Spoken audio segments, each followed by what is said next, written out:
Hello, my name is Darryl Mott and I'm a podcast editor. The following files appeared on my Dropbox account labeled only with the file name, Scary Basement, Mikey and Roxy, Butterfly Kisses. After loading them into my editing software, I discovered that these were, in fact, the lost recordings of Mikey McCollar and Roxy Polk, who disappeared on Thursday, September 22nd, 2022, after attempting to review the 2018 found footage horror movie, Butterfly Kisses.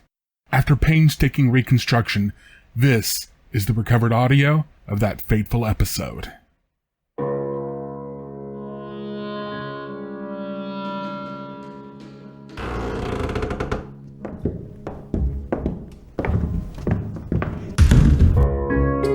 Welcome to Scary Basement. Each week, me and my friend Mikey are drawn inexplicably and supernaturally to this basement, wherein lurks every scary thing that has ever been, including a toad with the voice of a siren, a haunted Polybius arcade machine, and a gelatinous cube with not one, not two, but three complete human skeletons.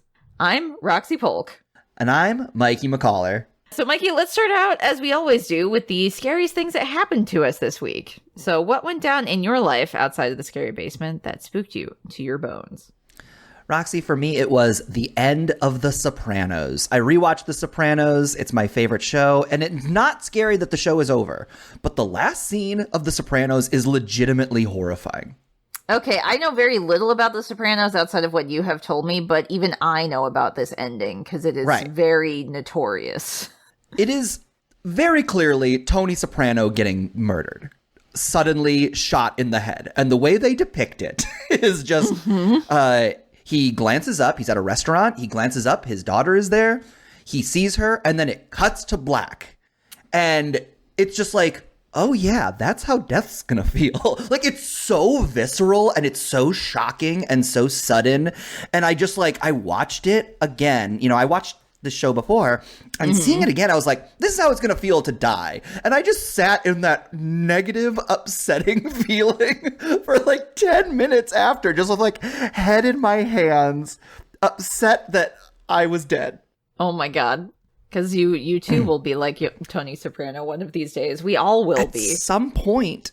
And honestly, I guess I would rather have that than a long protracted death. It would be nice to just one day flip the switch off, as it seems is happening for our friend Tony Soprano. But just it's going to be upsetting no matter what. It's going to be upsetting to die, Roxy. I think just not being able to put your affairs in order and knowing other people are going to have to deal with whatever, leaving stuff unfinished, that unfinished business thing that, frequently in many stories and, movies we've seen where ghosts stick around because they have unfinished business. Yeah, that kind of regret and pull is real.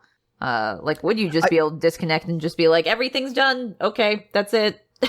To be clear, though, no matter what happens, if I do get murdered, I do hope it is in front of my children. I mean, they deserve a front row seat if no one else does, right? I just feel like that would inspire them to avenge me. Okay, yeah, then they become the Batman, Mikey. They become the Batman. So then you actually create a superhero. So your death has meaning. I want my children to be Batman. He's a very well-adjusted rich man. So, hey, yeah. Yeah, he seems happy. Yeah. Roxy, what happened in your life that scared you to your bones? Oh, speaking of superheroes, actually, the thing that scared me had to do half superhero, half Resident Evil, which is the Liquor as Spider-Man mod for the Spider-Man game. Where we will have the clip in the show notes, but basically someone made a mod where you swap out Spider-Man's model for the Liquor from Resident Evil, which is a famous enemy who is blind and kills you very quickly if they feel like it. But also, very importantly, crawls on walls like a Spider-Man. Yep, he crawls around on walls and has a tongue that will grab things. So you can imagine what that looks like when you put it into a mod with Spider-Man. And so does the Liquor tongue replace its web slinging? No, sadly, he does not use his tongue as web slinger. That would have been a perfect opportunity if only they had done that. But it's maybe a little too gross. Yeah, regardless, it's what if Spider-Man was a liquor? What if these liquors you kill in the games could be capable of saving lives instead of taking them? Roxy, what if you were making out in the rain with an upside down liquor? Oh my god, the tongue would just kill you. Kristen Dunst does not like this. She would not. Although I'm sure that's somebody's fetish, but for me, no thank you. I think I'm good with non-liquor Spider-Man makeout scenes. Uh-oh. Speaking of the horrifying monsters. The demon bot stumbles into the room with purpose and malice. Mikey and Roxy, this week you were assigned the 2018 found footage film Butterfly Kisses. Did you watch the film? Roxy, I did watch Butterfly Kisses. I, too, watched the movie Butterfly Kisses. Then you may keep your souls. For now. Oh, he skittered up the wall. He must have heard me talking about liquors. He felt inspired. I get it. Who wouldn't be inspired by a liquor creature? Christ, that's what's scary about the demon body is new powers every time we see him. I didn't know he had sticky fingers. What can't he do? I take that back. I knew he had sticky fingers and that he stole $30 from me once, but I didn't know he had sticky fingers in terms of crawling on the walls. Okay. Yeah. I mean, using it for ambulation instead of theft, probably a plus sign. But now he can also steal from any angle in the room. So maybe it's just making him a better thief. So this week we watched the movie Butterfly Kisses, the found footage documentary film. Very, very unique presentation with this one. So how about for everybody listening at the basement door, we give them a plot summary, Mikey? I love it. All right. In 2004, we see a film student, Sophia, recording her final interview for a documentary she will never finish about an urban legend called Peeping Tom. She says that she doesn't know how much time she has and that she fears she will die as a result of her pursuit of this legend. We then cut to 2015, where aspiring filmmaker Gavin has found the tapes from Sophia's documentary. Gavin has hired his own documentary crew to chronicle his search to prove that the tapes and the legend of Peeping Tom is real. We also learn that this is Gavin's last chance to make it in the film biz as a professional, as he is 39 years old and has not been a success thus far, and is only a wedding photographer, as opposed to the Hollywood big shot he wants to be. 39, truly an ancient man past his prime who could never achieve anything. I do feel that. I do feel like... I do too, but also it's really not that old. Like, that's plenty of time. That's really not that old, but it feels like you are when... Morgan Freeman was 72 before he got his first film role. Wait, is that real? No. The way you said it. God damn it. Anyway, the entity, Peeping Tom, is known as a Filmengeist, which is more widely known as a flicker spirit, that is seen out of the corner of your eye, but not something that you witness directly. You summon this ghoul by staring unblinkingly for an entire hour between the hours of 12 a.m. and 1 a.m. down the Ilchester Tunnel. Once you see this monster, he will follow you relentlessly, getting closer to you every time you blink until he's close enough to give you a butterfly kiss, which is the term for when you are so close to someone that you blink and they feel your eyelashes on their face. You will then be scared to death and die. This is why film student Sophia and her partner Feldman call their documentary Butterfly Kisses, and why the movie we are watching is called Butterfly Kisses. Since it's physically impossible for a person to not blink for an hour, Feldman decides to set up their camera as their eyes to watch the tunnel, since it watches and the shutter closes much like an actual eye.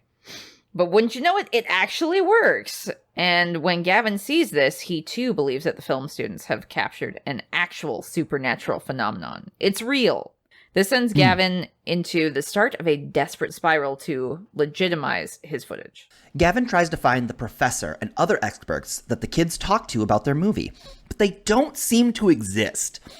Gavin even goes to a local ghost hunting group and is dismissed as a man creating a hoax. He finds an author who is interviewed by the students, and the man doesn't give him the answer he wants. He takes the footage to the documentary crew's headquarters to analyze it, and they find an audio distortion that seems to be Morse code for blink. This discovery causes the documentary crew to now believe that Gavin could have made all the footage himself, possibly hiring actors to play Sophia and Feldman. This is when we will learn that Gavin has taken huge sums of money from his family bank accounts to pay for this movie. His relationship with his wife and child is incredibly strained. Gavin then goes on a radio show after putting the footage of Peeping Tom on a website, hoping to drum up interest and popularity in the project.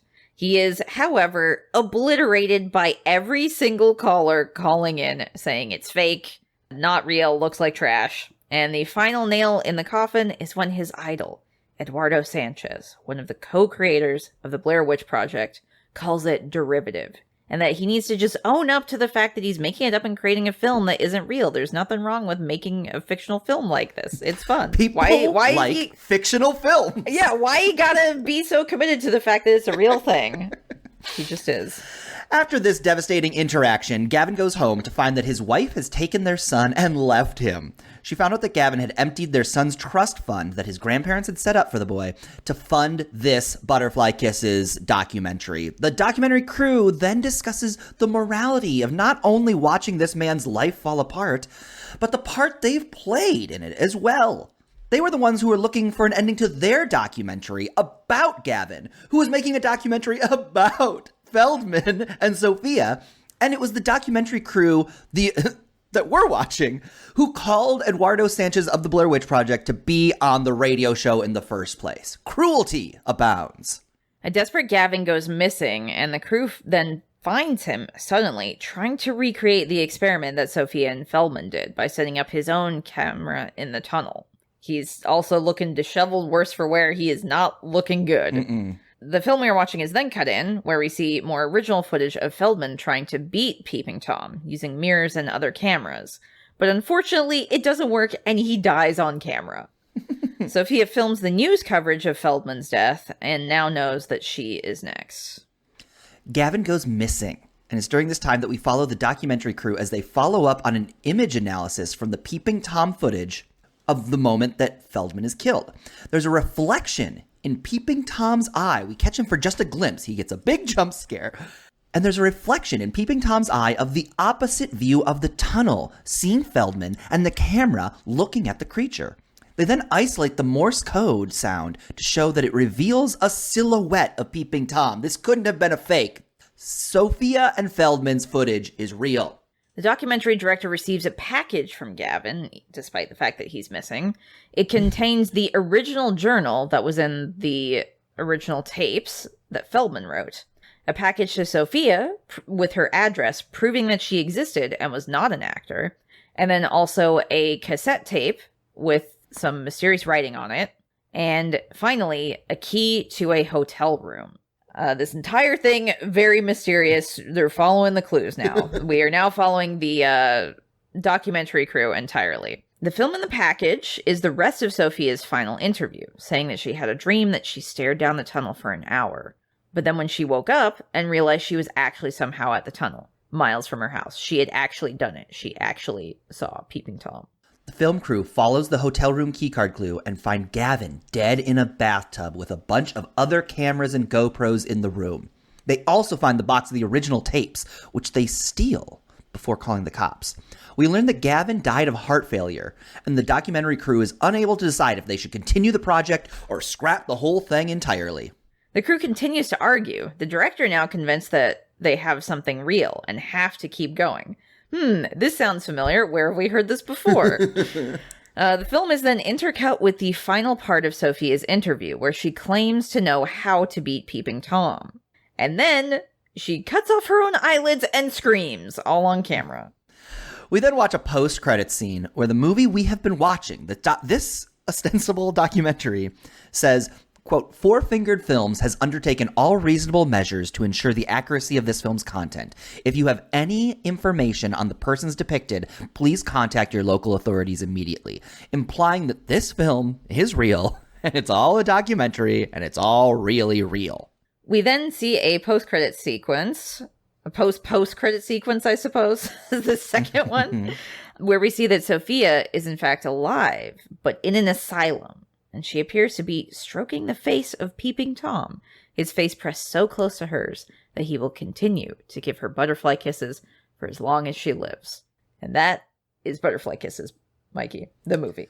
Roxy, when I sat down to watch this movie, I thought it was going to be a documentary about the hit song Butterfly Kisses that goes, Butterfly kisses, after bedtime prayer. Little white flowers all up in her hair. It's a good song. And very spooky, stepdad, known for being scary, so I can understand why you would think it would be a documentary. my stepdad and sister did a daddy-daughter dance to it in 6th grade, and very sweet little song. Is it? I think when you told me about this song, apparently it documents the entire daughter's life. He's talking about how she's going to get married and whatever. Yeah, and he still loves her. Yeah, he loves his little baby daughter. Yeah, very cool and not weird at all. It's written by a man named Bob Carlyle, who would go on to write a number of other songs about being a dad and how much he loves his daughter. And how much he loves Jesus, I guess. Isn't he like a gospel singer or Christian singer, I guess, specifically? Unfortunately, this movie has nothing to do with dads and daughters who love each other. It has to do with the act of filmmaking. Yeah, and monsters who... What it means to be an artist. Love to kill people. Roxy, this movie's great. Yeah, it has a very interesting layered touch to it, which, like, yes, it is about filmmaking and kind of like... filmmaking and the audience and what people would do for a story, how people can get lost in it, failed potential dreams and everything. Like being a person who has worked your entire life towards a specific goal, not made it, and then kind of risking it all on this final thing, and everything just goes wrong. Everything goes to shit. And it has this really interesting structure that allows like a deconstruction of the found footage genre within a found footage movie. Like they keep interviewing experts who say like I have problems with this movie, like that in my notes that I'm like, they find a shoebox. Gavin, the middle director, Gavin finds a shoebox full of footage. And when he's watching the initial directors, the kids, they like show off the shoebox, and it's like this big like, wow, do you have a shoebox or something we could put this in? And I'm like, all right, you're just setting it up. And then a couple scenes later, they interview a media analyst who is kind of my avatar in this movie. There's just like this annoying film critic who's just like, all right, you're telling me they're just showing the shoebox that we know the legend is going to involve? Yeah, right. And I was like, oh, it's smart. They're like, know what they're doing. They're calling out the little problems with a found footage movie. Because they were like, it's so staged. Naturally, you wouldn't record them finding a shoebox and talking about putting the discs in or the tapes in a shoebox. Like, why would you do that? Unless it is part of the movie to establish it. As it's a narrative almost a choice. Little too convenient. Yeah, and exactly. Found but footage the thing movies is, sort of function that way. Students as well, so they would be thinking about it differently than if it was just like a person with a camera, like in Paranormal Activity or something. He's just like a financial dude who has a camera. He doesn't have any background in it. So you could maybe argue that, but I think more so, it is talking about that interesting choice to be like, how constructed is this? How real is this? And there's something for me that like makes me kind of like rest into a movie. Like when I have a problem with a movie, like a plot hole or something, and just somebody bringing it up, they don't necessarily, another character doesn't need to solve it. They need to just say like, well, why didn't you just call the police? And then they just say, I didn't have time. Like, if somebody raises the question, I feel at ease. I'm like, okay, I'm not crazy. I was wondering about that too.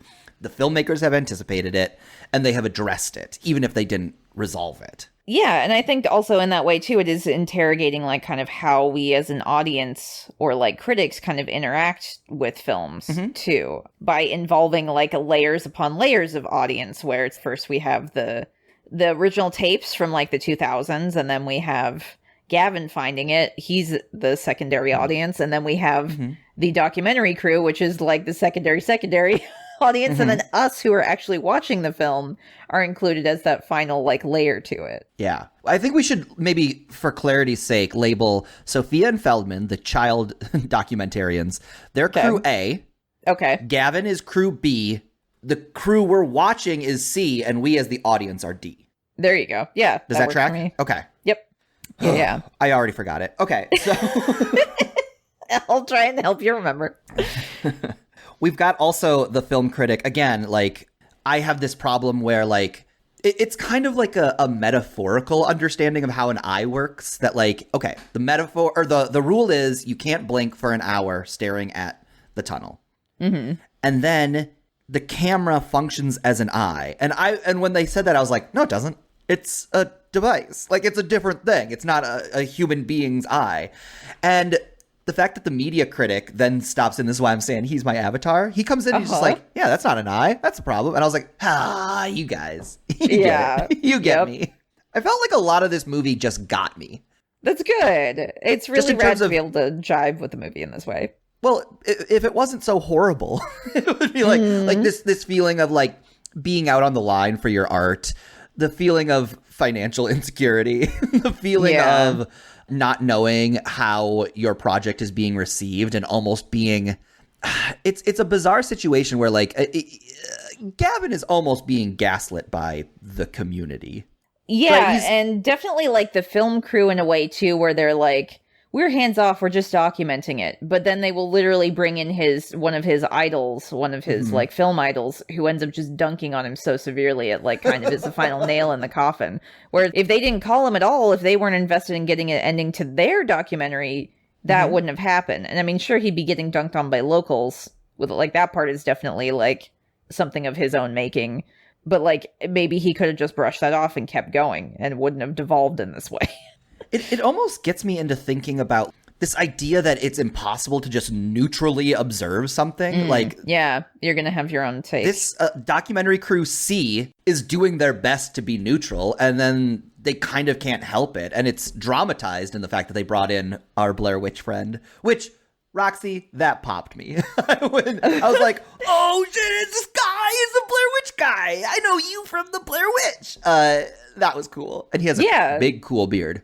Yeah, he does. And I think he actually ended up working as a producer to like help make this movie become a thing, because it is very cool and adds something different to the found footage genre, which like I have watched so many found footage movies that are just like the same thing you've seen before, or just like exactly what you'd expect. So it's very cool to see like something different in this way. I almost feel like this movie is a mashup between a found footage Blair Witch style movie and like a Wes Craven's New Nightmare, where like where it's very meta. Ostensibly exists in the world, and it's maybe really only like we don't get any other examples besides the Blair Witch guy. It's not like he also interacts with the author, President Biden or whatever. Like, there's nobody else from real life that tells us to clue us in that like, hey, this is our world that exists today. There is one other guy, the guy who is the author who the kids talk to. Like he's really the one who writes those like weird facts or like spooky kind of weird happenings in different parts of the country. Yeah, if you ever stop at like a truck stop in Maryland, there'll be like a coffee table book called like Weird Maryland. And Yep.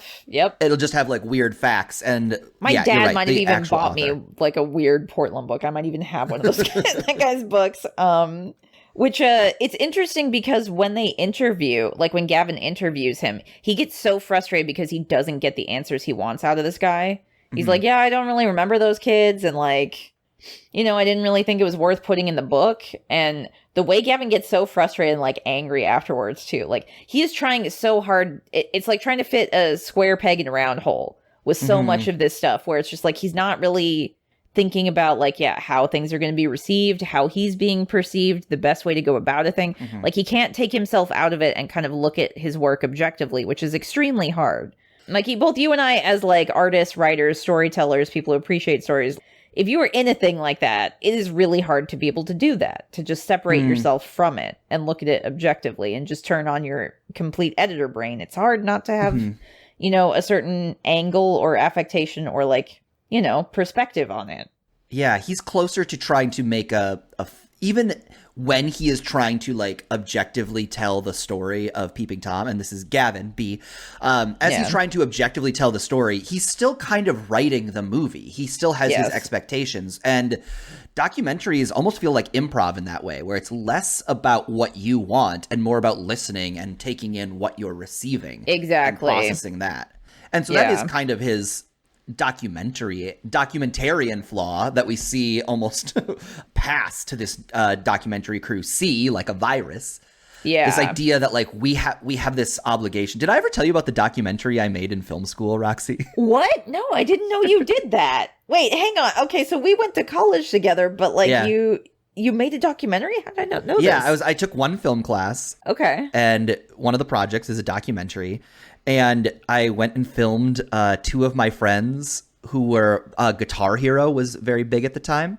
Okay. And every Tuesday or Wednesday, there was this bar by us that would have Guitar Hero night at the bar where they'd hook it up to the big screen, and whoever did the best at Guitar Hero would win a bar gift card or whatever.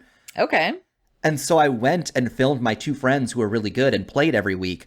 But I told them, I was like, I need you, my friend Nick, to be like an underdog. Like, I just really like playing the game. That's fun. And I need you, Ricky, to be like, I'm just really good and it's kind of just easy for me and I kind of don't give a shit. So I could craft them as heroes and villains. I 100% manipulated the whole thing. Yeah. Okay. Yeah, that's actually a very interesting perspective because you can kind of see how things like this, Gavin is trying to kind of construct things like that. Like, for instance, with the author trying to, like, get him to say the thing he wants him to say, but then the dude doesn't do it. So it's like that when that doesn't work, and then seeing that. It's so tough to go into, like, and I think this happens in any kind of art making, to go in with this sort of preconceived notion about what this project is going to be. And then even just thinking about, like, as I'm writing TV, it's like you'll cast an actor to play a character and they'll make choices that you didn't anticipate. And I would argue that the great TV shows are the ones that can recognize that and play into, like, I think about Community all the time, one of my favorite shows of all time. And the original plan was for, like, Chevy Chase and Donald Glover to be, like, the 2 best buds on the show. And they were going to be like Beavis and Butthead, kind of like, oh my God, giggling at stuff. That's so weird to think about now, knowing what the show is like. Yeah. When Troy and Abed, they were like, oh, these 2 actors have so much chemistry and they like each other in real life, and let's play into that. And we got 2 of the great characters in TV in Troy and Abed. So good shows are like, you can borrow these skills for different art making. That's almost a documentarian approach to writing a TV show. And then we have our friend Gavin, Crew B, who is taking a TV showrunner approach to making a documentary. Yeah. And he failed in a way that I would argue Community did not. Yeah, I think that's one of the great things about art, too, especially when you're working in a collaborative scenario like this, like with TV. You know, not one person is going to make an entire TV show happen. You've got an entire crew, actors, everything. So that's one of the great boons, and also can also be a great detractor at times with too many cooks in the kitchen. But being able to roll with that and, like, know what is good feedback, what is not good feedback, and being like, am I putting too much of my ego in this? And that's why this isn't working. So I really need to, like, actually listen to these other people around me. Like, knowing when to do that cannot be easy. And this guy, Gavin, who does not have any experience doing that, like, he can't let go. Like you said, he's making it like it's a TV show instead of a documentary. Yeah. And also, I would say that, like, this movie does a really good job of, like, I never didn't believe Gavin. Like, the idea that he is so financially invested in this project, like, gives him a real stake from it. It's a really good, it almost becomes a classic horror movie problem. It's just like, well, okay, the Scream Killer's after you. Why don't you just leave the town? Why don't you just get out? Yeah. And the answer for Gavin, like, not every movie needs to address that, but, like, they give him a really good answer. It's like, he's invested because his financial future with his family is on the line here. Yeah, and he views it as, like, his last shot. He's like, if I can't make this work, then I probably can't make anything work. I feel like you don't have a ton of horror movies where the main character has skin in the game. Like, they're just trying to survive, as opposed to they have this very specific objective that they need to achieve to, which I would argue is what good storytelling is. A character has a strong want that they are pursuing relentlessly, and we are just seeing obstacles put in their way. It's like a really cool, smart way to make a character in a horror movie.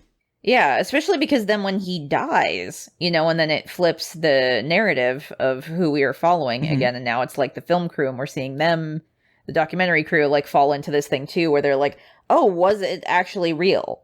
Because one of the reasons why they think that he hired them, the actors in the original footage, the footage A, is because they mention in one of the tapes that they had hired an actor to play one of the people in their documentary that they, like, won an award for.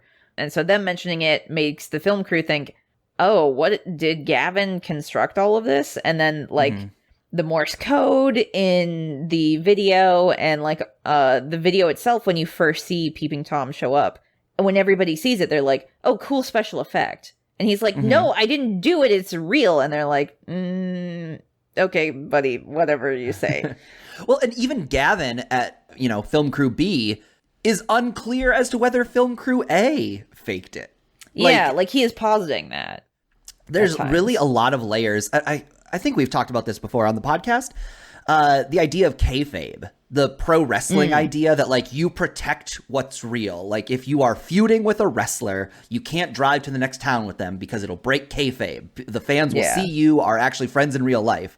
And this movie does a pretty good job of crafting kayfabe for Gavin, for a Film Crew C, and for us. Like the idea that you would open your movie by saying like, hey, or I'm sorry, you would close your movie by saying like, call the police if you know anything about these characters is not a thing Gone with the Wind does. Yeah. because it doesn't have a kayfabe concern. It doesn't need you to believe that its characters are real. This movie does, and it adds this extra little level of tension.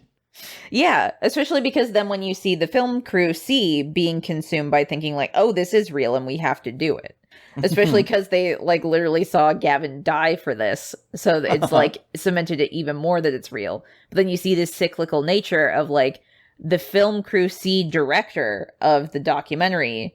He becomes the new Gavin. He's the one who's now trying to convince his crew, because people on his crew were like, this is kind of fucked up, and also maybe we shouldn't be doing this. But then he's like, no, it's real. We have to do it. Like, we gotta now. Like, we got the story. What choice do we have? We gotta follow it. It does feel very virus-like. Like, this strong pursuit went from Film Crew A to B to C, theoretically to D. If I wanted to make, I should make a documentary about butterfly kisses, Roxy. There you go. Yeah, that's the only logical next step. Mikey and Roxy, I regret to inform you that you are doing a podcast about butterfly kisses right now, meaning you have already added a new layer of meta to the storytelling. Also, can I tell you, I did research what the current world record is for not blinking. Oh, did you? It's like an hour and a half. Wait, really? Yeah. Okay, I thought, because in the movie they say like you couldn't do it for more than half an hour, like you would be permanently injured from it. Yeah, they're cowards. 1 hour. I guess so. Oh, well, 1 hour and 5.61 seconds. But it is possible. But that's 1 hour, so. Oh, 2 hours and 11 minutes. What? One of Real human eye?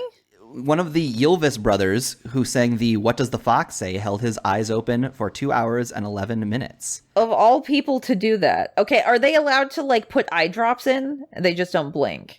No, they just don't blink. What? Yeah. Here, I got the video for you. His eyes have got to be crusty and shriveled and destroyed by that point. Yeah, he does see through raisins. Wait, what? Hang on. His eyes become raisins. Oh, okay. It's what it is. I thought that's what you said. Yep. Yeah. Well, I mean, this is a full-on hour and 12 or 14 minutes, and we're watching him not blink. Well, then it's too bad that the people in this movie did not have the What Does the Fox Say brother to come and stare down at our spooky peeping Tom fellow. And all that is to say, when I make my documentary, I'm going to do it with my eyes. Because you're right, the Ilchester Tunnel is a real place. And I can do it because I'm a champion. Oh, so another added layer to this, actually, is that the director of the film... Okay, so the actual director of the entire film is the actor who is playing the director of the documentary in Team C, which is very funny. It adds another layer to it. And he actually put The Legend of Peeping Tom and the tunnel on the internet to try and generate buzz for it and kind of cement it as like being a real world urban legend, to the point that it actually ended up getting written about in like a local book and published as a real urban legend. So it's like even more like kind of fourth wall breaky crazy stuff happening here.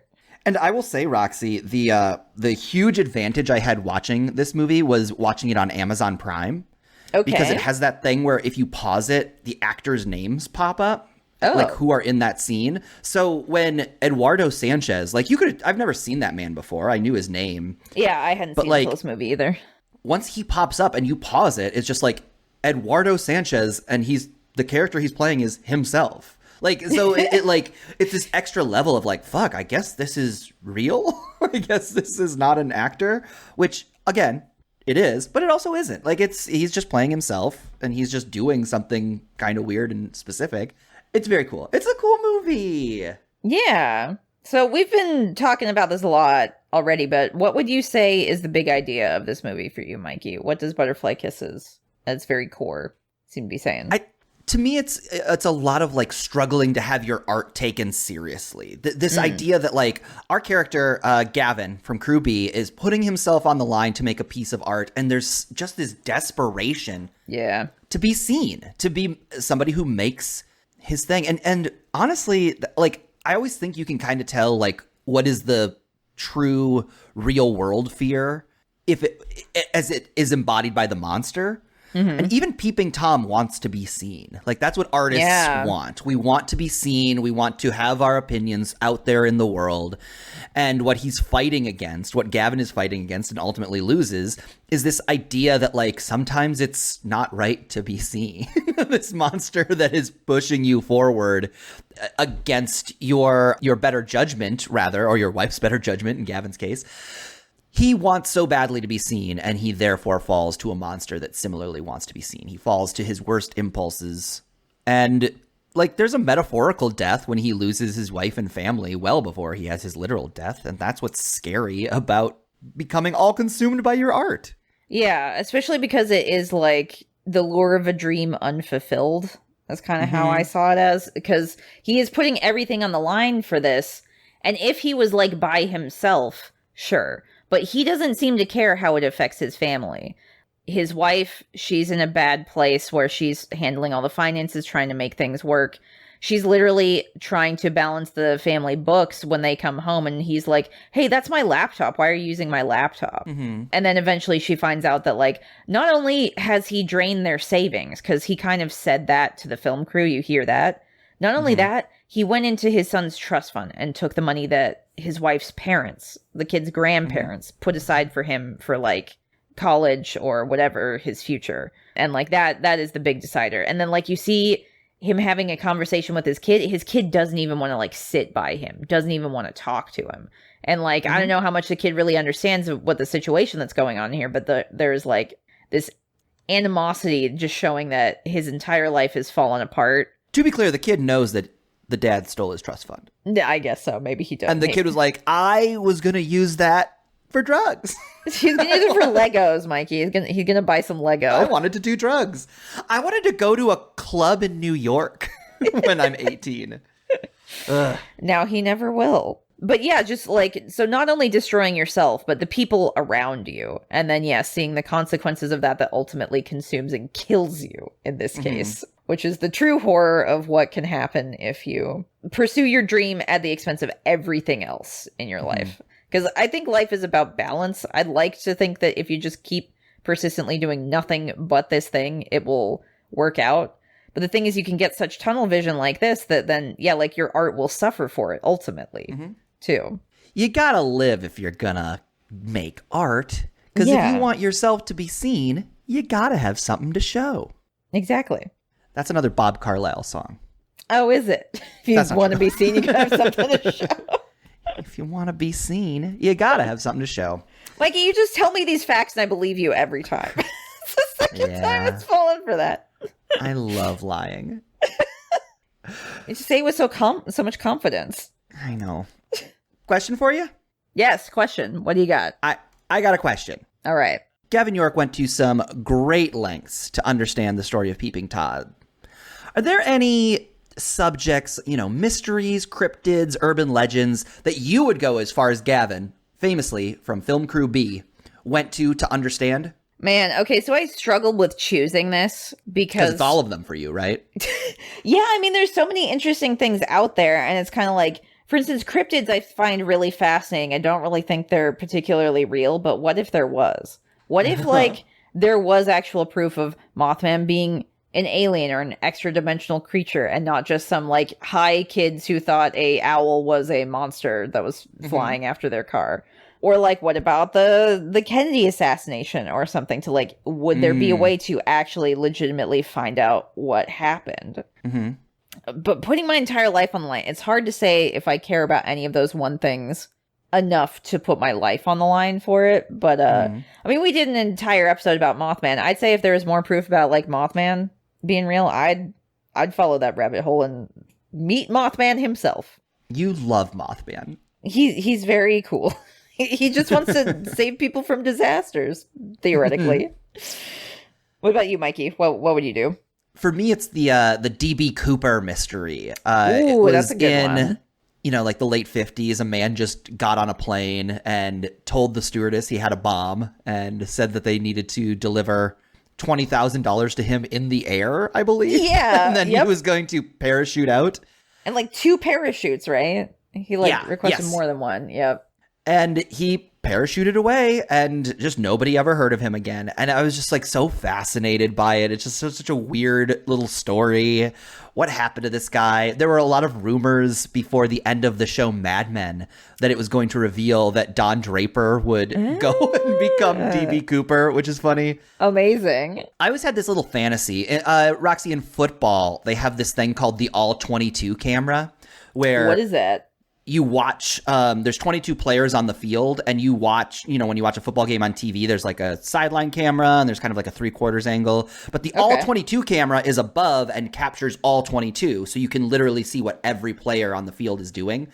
I almost wish that when you died, you could get like the all 22 camera for like the Kennedy assassination. So you could just go and see and like zoom in on particulars. Yeah. And I just want to solve the mysteries. And that's kind of the catch-22 is because once you're dead and your spirit has moved to an ephemeral plane, you don't care about earthly conspiracies like D.B. Cooper anymore. But I like to think I still would. And I would take the time to figure out exactly what happened. Yeah. Well, I think also the appeal of the idea of time travel, too, is to go back and, like, actually see what happened. And what's so fascinating about that to be, like, not only could you see it, but maybe you could interact with it. What did a dinosaur look like? Yeah, I want to actually know because, you know, human skeletons don't have any... You wouldn't be able to know that humans had ears or noses. So imagine if, like, we're gone and there's different civilization afterwards. It's like, oh, they look like this. And, like, we just don't have ears or noses or hair, you know, like on the top of our head. It's just bipedal dinosaurs. Yeah, basically. Just shrink-wrapped skeletons, basically. Oh, I think they're like Cenobites. Oh, terrifying. Sexy. So, Mikey, we talked a lot about how possibly real this movie is in a way. So how likely do you think this movie is to happen on a scale of 1 to 9? Because number 10 does not exist in the Scary Basement. I'm only allowed to mention it in this context and nowhere else. In this context. Yep. Roxy, I gave this a 4 for likely to happen. And I'll tell you what broke it for me. Okay. Realism-wise. Interesting. The number of documentarians. There are too many documentarians because nobody gives a shit this much. Like, do you know how hard it is to make a documentary? It takes a long time. You got to do a ton of interviews. But it's a real creature, Mikey. But real creature. 3 people? No. If one person was making a documentary about a documentary, I would get it. But a documentary about a documentary about a documentary? Nuh-uh. Nope. Crazy. What about you? What number? Is then itself a documentary. The whole thing's one big... It's a Russian doll. There you go. Yeah. Documentaries. Roxy, what score would you give this movie for realityness? My score for realityness is a 8 out of 9, actually. I give it a double score. Because people risking it all on their dream or like a shot at fame and then it not going as planned and they lose everything sadly happens quite frequently. Also becoming so obsessed with a thing and having that drag you under and ruin your entire life. Right. That's what I have done with Resident Evil 2. Would you say it ruined your life, though? I'd say it inspires your life. So far, but it hasn't killed you yet. I'm pretty unhappy. Oh, no. That's not true. So, yes, I know. I think everybody, not everybody, but many people have, tried to shoot their shot and it has not worked out, sadly. Not everybody is the movie protagonist they want to be, where they accomplish their dreams and set out to do everything they plan to do. So it is a very sad 8 out of 9 for me. Yeah. Grim. So, Mikey, last week we had a bet, which was how many total kisses, butterfly or otherwise, are in this movie. Mikey, you said 3. Mikey said 3. I said 6. The answer of how many we see on screen is 0. 0. 0. I guess we get half a butterfly kiss at the end because we know that like our eyelidless friend Sophia is at least getting butterfly kissed by Peeping Tom. Yes, yeah. So like but we don't see know him, that's the so context. Yes, but we don't actually see it. So yeah. Which also, real quick, this is my one opportunity to bring this up too. Okay. At the very beginning of this movie, she was like, if you blink, he'll leave you alone, but so you can't blink. And I wrote at the very top of my notes, Roxy, what about people without eyelids? And that ended up being the solution to the whole movie. Okay. On Sophia's part. Yeah. What if you just Pretty cool. close your eyelids forever also though? Just like glue your eyelids shut. Oh, yeah, you could do that. Yeah, so then you're technically not blinking. Or does that count as like pressing down the button on like a controller where it's just going to keep pressing it a million times? Or does it count as one button press? That's the question. It's constant. Well, then Peeping Tom is free to roam around you while your eyes are closed. He can do whatever he wants. Yeah, actually so like maybe even if it did draw him to you, but he couldn't kill you until you open your eyes again and then see him. Huh. So maybe it's still similar game mechanics for this creature. Well, Roxy, I am going to take this bet point. All right. I said 3. You said 6. The answer was 0, so the lower score gets it. That means our total bet score, as it stands, is Roxy with 29. Mikey with 23. Tie with 2. Something will happen at 30. Lightning strike. Okay, Roxy, it's time to once again open the interview tomb and see who the Scary Basement has decided we're going to interview tonight. All right, let's see who it is. Oh, it's an old man in a cowboy hat. Hi, do you have anything to do with the movie Butterfly Kisses? No, ma'am, but I do have something to do with the song Butterfly Kisses. I wrote it. Name's Bob Carlisle. It's a pleasure. Huh. Bob, let me ask you, does it maybe stick in your craw a little bit that your sweet little song about raising your little girl is almost tainted by association with this grisly horror movie? Well, I was frustrated at first, but when I sat down to watch the movie, I ended up feeling grateful. Huh, grateful? Why's that? Why, the movie introduced me to the legend of Peepin' Tom. Now, Peepin' Tom, he's in my life, and I'll never go without butterfly kisses again. Wait, Peeping Tom is in your life? Right after I watched Butterfly Kisses, I marched my butt down to the railroad tracks and stared into that tunnel for 1 hour. You didn't blink for an hour. How? I just didn't. Okay, but it just seems like you sought out Peeping Tom while everyone else tried to avoid him, because they wanted to stay alive? If you had a daughter, you'd get it. You see, daughters grow up. They get married. They have kids of their own. They get mad at you for talking so much about how you wrote the song Butterfly Kisses, even during your grandson's christening. But worst of all is, daughters stop giving you butterfly kisses after bedtime prayer. But Peepin' Tom, he loves butterfly kisses. Cannot get enough of them. He and I are rubbing eyelids every night, I tell you what. And then, it's time for bedtime prayer. But Peeping Tom kills people. Like, he should have killed you. Well, I don't think anyone Peepin' Tom killed ever followed up on their butterfly kisses by putting little white flowers all up in his hair. Know what I'm saying? So all the cute little things you used to do to make your daughter feel loved, you still do them, except now it's with the mythological, creepy, killing spirit, Peeping Tom. Oh, you got that right. And it's simply beautiful. Every night before bed, Peepin' Tom screams and screams. But when I translate them screams to Morse code, I find that he's saying, I love you, Daddy. Then, it's butterfly kissing time. Yeehaw! Is this relationship tenable, do you think? Oh no, I assume that at some point, Peepin' Tom too will have to spread his wings and fly. No, I don't think you understand what Mikey's saying. He's gonna kill you. But when that day comes, I'll be proud to walk Peepin' Tom down the aisle. Maybe, just maybe, Peepin' Tom will one day have a little girl of his own.